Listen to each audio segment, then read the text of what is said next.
Good morning everyone, কেমন আছো? আশা করি সবাই ভালো আছো। কাল ছিল জন্মাষ্টমী, সবাই মিলে গোপুর জন্য কি রান্না করলাম চলো দেখি ভিডিওটা। আমি প্রথমে এসে কাকিমার বাড়িতে সবজি কাটলাম, কেটে সেগুলোকে ধুয়ে তারপরে এই যে দেখছো পটল ভাজা আলু ভাজা অলরেডি হয়ে গেছে আমার। তারপরে কিছুটা পটল বাকি ছিল, সেটা আমি কড়াই ভাজতে দিয়েছি। তার মধ্যেই জেঠিমা এসছে। জেঠিমা এসে জিজ্ঞেস করছে কি বাকি আছে না আছে, সেইগুলো বললাম। তারপরে কি করতে হবে সেটা জেঠিমার সাথে আলোচনা করে সেই মতো কাজ হবে এবার। তারপরে দেখতে পাচ্ছ গপুকে স্নান করাচ্ছে। স্নান হচ্ছে গপুর দুপুরবেলা।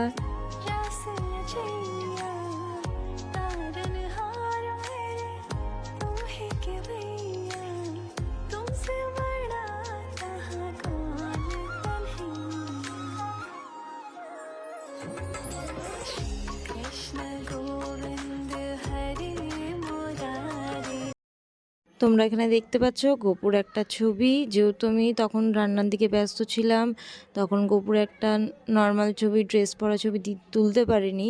সেই জন্য পুজোর পরে একটা ছবি তোমাদের সাথে আমি শেয়ার করলাম। এরপর দেখতে পাচ্ছ ভোগের যে থালাগুলো রয়েছে, বেশিরভাগ ভোগ মানে 5 রকমের যে ভাজা, আলুর দম আর লুচি, এটা বেশিরভাগটাই আমার করা। আর পায়েস আর খিচুড়িটা গোপুর জন্য জেঠিমা করেছে। যেহেতু প্রথমবার আমি ভোগ রান্না করছি আমার লাইফে, কারণ আমাদের বাড়িতে অনেক রকমের পুজো হয়, সেখানে ব্রাহ্মণরাই ভোগের দায়িত্ব থাকেন। যেহেতু আমাদেরকে হাত দিতে দেন না তারা। যখন বিকেলে সব আমাদের ভোগ রান্না কমপ্লিট হয়ে যায়, তারপরে গুছিয়ে গপুকে গপুর জায়গায় বসিয়ে রেডি করিয়ে, এই যে পেছনে দেখছো বেলুন সাজানো, কিছুটা কাজ কাকিমার মেয়ে মানে প্রীতি করেছে। কিছু কাজ আমরা গুছিয়ে দিয়ে বেশিরভাগটা রেডি করে দিয়ে প্রীতির ওপর দায়িত্ব দিয়ে চলে আসি। তুই রইলো সব কিছু পুজোর দায়িত্ব তোর ওপর থাকলো, কারণ আমি যেহেতু বাড়ি এসে আবার রেডি হয়ে বেরোবো।